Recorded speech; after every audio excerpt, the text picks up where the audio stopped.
Greetings, MotoMan viewers.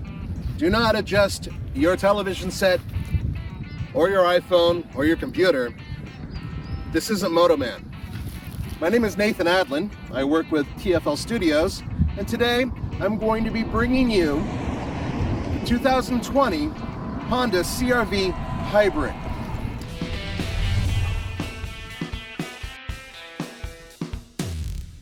This is an interesting vehicle, and in typical MotoMan style, I wanted to give you a little bit of history to bring you up to date on what the Honda CRV Hybrid is all about, because it's a little piece of history that combines into this vehicle. Let me explain. Going back to the early 1970s, Honda brought the Civic to the United States. Now, the Civic itself was a small, interesting little car. It had a lot of space and had really good economy. And the part that actually deals with the history here is the fact that the history of the Civic and the history of the CRV are intertwined. The Civic started out with the CVCC engine. That was the compound vortex control combustion engine. It was so efficient that it didn't require a catalytic converter to pass American emissions. And it was extremely clean by comparison. It started Honda on that footing. Efficiency, cleanliness. In 1984, Honda brought out the Honda Civic wagon with all-wheel drive. Now, originally when they brought it out, it was a push-button all-wheel drive system. However, in 1987, they introduced real-time all-wheel drive. This was a fully automatic all-wheel drive system that Honda was now using with their front-wheel drive bias, all-wheel drive setup. Basically, the granddaddy to the CRV. In 1997, Honda introduced the Comfortable Runabout Vehicle. That's what the CRV stands for. And that first generation was a relatively simple vehicle based on a modified Honda Civic platform. Later on, second generation, they made it a little bit more off-roady. They even had a manual transmission for a little while, hooked up to an all-wheel drive system. Real time. The third generation version of the CRV, well, it changed. They got rid of the really cool tailgate that had the spare tire hanging on the back of it that made it kind of look off-roady, and they made it more wagon-like. Eventually, this shape came out. And with the 2020 model, there have been some minor tweaks and updates in terms of headlights and rear end and whatnot. You have some blue badging, you have a couple hybrid badges here and there, but otherwise, pretty much an identical vehicle. So what do you get with the bargain when it comes to driving? You get a comfortable, fairly quiet, easy to drive vehicle that has more punch off the line than the regular CRV with the turbocharged engine and the not so great transmission. Believe it or not, under the hood, well, it's basically the same powertrain that's inside the Honda Accord Hybrid. It's a 2-liter Atkins cycle 4-cylinder engine that's hooked up to a single gear, technically, transmission. It's not even really a transmission. They slapped on the all-wheel drive system that comes directly out of the CRV. Basically, you have the best of both worlds. And the best part is, it's standard. Now, what this gives you is 212 horsepower combined and 232 pound-feet of torque combined.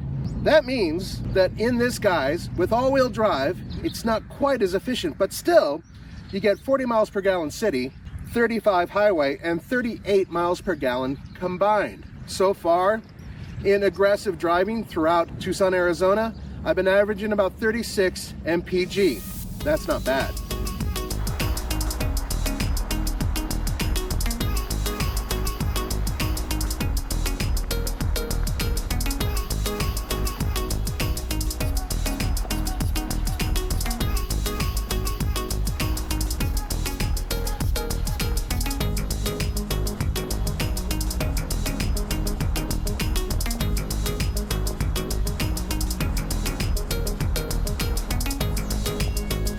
In terms of steering response and everything else, it's exactly the same as the regular CRV. There is no major difference. You can play with the sport button all you want, and all you're going to get is a little bit more aggressive acceleration, and it just is snappier when you put your foot down. Now, it's true, I lack the panache, the sophistication, the hair of MotoMan, but I do share the enthusiasm for technology and how far it's come in a short amount of time. And one of the things that's worth noting is the fact that the technology that's used in this vehicle would have been incredibly expensive 10 years ago.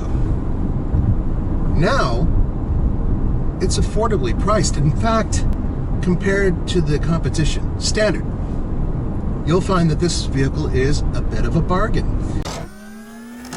All right, boys and girls, it's time for everybody's favorite game, the options game. That's right. MotoMan Studios insists on playing this game because you guys love it. And so do I. See this? It shows absolutely nothing in terms of options. There's not a single option I can note here. Aha, but there are some options for the MotoMan game because there are 4 different trims. Each one gives you something special. So let's go over what the price is and what those trims have. For $27,750, you get the LX. That is the entry-level model. Now remember, you get standard all-wheel drive and the hybrid system, all part of that package. And then on top of that, you get Honda sensing, auto high-low beams, USB inputs, black exterior mirrors, 17-inch alloy wheels, automatic climate control, multi-angle rear view camera, and a 4-speaker audio system. Get the EX, that's $30,260. You have everything the LX has, and then on top of that, you get LED fog lights, additional rear speakers, so a total of 8. Driver's side 2-position seat with memory, 18-inch alloy wheels, 1-touch moonroof with tilt feature, 7-inch display system with Apple CarPlay and Android Auto. There's more, because you can get the EXL at $32,750, and that gives you, on top of everything the EX gave you, heated steering wheel, ambient lighting, leather seating surfaces, power tailgate, 4-way passenger seats, auto-dimming rearview mirror, leather-wrapped steering wheel, along with Home Link. Finally, we get to the very top, folks. Touring.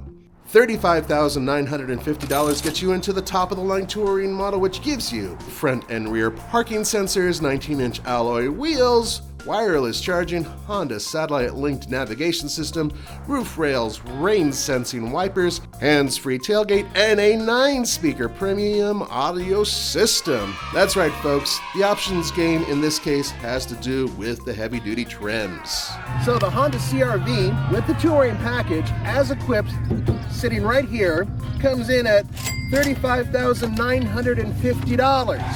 That means that that's only about $1,200 more than the equivalent regular CRV with all-wheel drive. Let's talk about regenerative braking because that's part of this package. There are paddle shifters here, but they have nothing to do with fun. Okay?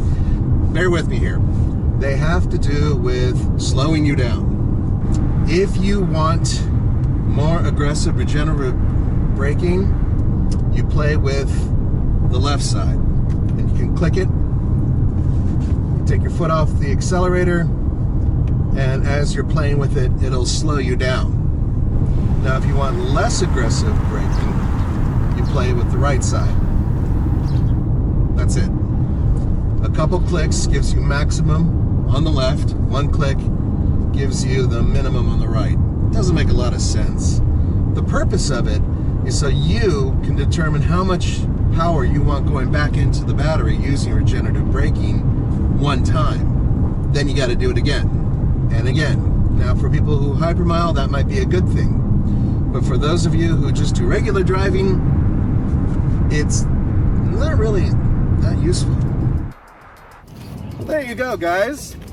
If you're serious about moving rugrats around to various malls, these vehicles are obviously extremely popular, but if you want to do it using all-wheel drive competence and having really good mileage, you might want to look at one of these. For MotoMan, this is Nathan. Thank you so much for joining me. See you next time.